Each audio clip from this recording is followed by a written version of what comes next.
Hello and welcome back to the Kokino Podcast. As you can probably hear from my voice, I'm very, very groggy right now because I actually fell asleep before recording this episode. So it is actually the daytime now. It's the next day. It's tomorrow. It's 6:33 a.m. and the sun is already up because it's summer is approaching in Washington. In the north, the sun comes up early. But anyways, yeah, I fell asleep. And this is something that sometimes happens to me. Um, I will lie down in my bed to think or I don't know.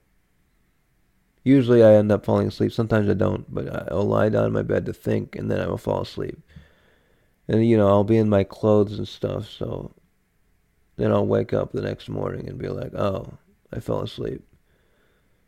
In circumstances where this happens, I don't do any of my normal ablutions, I guess you could call them. I don't do any like the brushing teeth or eating.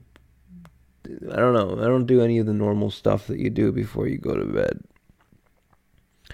And so I just fell asleep in my bed because I was too tired to think. Before that, I was reading a history book because I feel like I don't have a good grasp on the basic general history of mankind, and I'd like to have that because it seems like it'd be useful in life to just have a general idea of history in case someone, I don't know, in case it'd be useful somewhere. So I searched on Google for best history book, and then it just gave me a bunch of history books about specific places, like specific time periods or whatever. So then I said best general history book. Then it made this recommendation of a book that is called Sapiens, A Brief History of Mankind. And that's the one that I decided to read. Uh, as you can guess, it starts with the Sapiens. It gives you a very, very brief like one sentence explanation of like, okay, the Big Bang, and then there's the blah blah blah blah blah blah until Sapiens come, and then it goes into Sapiens, and it's kind of interesting. I learned some things that I didn't know. I learned that what the other human beings were before and during the time that Sapiens existed. I learned that there's two theories going on about what happened to the other versions of humans. One is that the Sapiens killed them in like a mass genocide because they looked too familiar yet also too different from them. Another theory is that the Sapiens, these are the humans that we are. It's called the wise man, the Homo sapien, the wise man, or man that is wise, I guess. The other theory is that we, the Homo sapiens, were so good at hunting and collecting and so smart that we got in on the other humankind's game and we kind of just beat them at their own game. And because we were so good, evolution eventually started kicking in and people weren't able to get food because we were hogging all of it or something like that. That was the other theory. That was interesting. I got to the point of the end of all the other Homo species, the end of all other man species. And now I'm just at the Sapiens, which is, I guess I just got through the whole introduction of the book.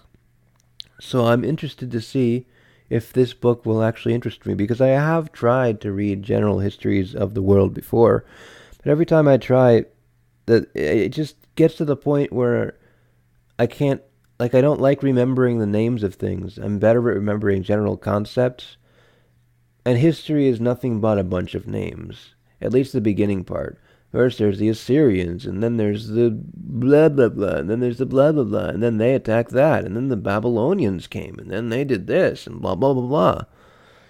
So hopefully I'll be able to remember better with this book. Who knows? I've noticed, like, I have this big problem with memory. I wish that I could remember things better. Like, I wish I could remember every single book that I read. It would make life so much easier. Then I wouldn't have to read it again to understand it better. I would just be able to remember it. But that's not the way life works. I mean, like when I was in my late teens and early 20s, I was still under the assumption that if I watched a movie or if I watched a YouTube video or if I read a book, then I would remember everything that I read. But as you get older, you realize that you don't really remember that much. It's like you watched those videos and you understood those videos. Like I thought that if I watched something and I understood it, then I would remember all the things that I learned from it for the rest of my life. But that's not the case. Like you forget it. Like you only remember really 10% of the things that you understand. It's weird. It's a weird thing that happens. And it's not fun. Like I don't want to keep on having to go back in order to remember things. Like it's not that I don't entirely remember things. It's just that it's all in like a misty bog that's not accessible. Yeah, that's a painful thing when you become an adult. I think the reason that like when kids feel like they can remember the things that they watch better than adults is because they have such a limited amount of time. They've spent such a limited amount of time on the world, so they can kind of classify all that time and remember all that time because it's so small. But eventually, you start living for longer years, and you've spent so much time in the world, but you can't really remember the stuff that you did in your past, or that much of it. You can only remember certain things. That's kind of a shame. Anyways, this has been the Kokino Podcast. I'm going to have to record another one of these today sometime, but this has been this one. I hope you all have a good life and have a good time. See you next time.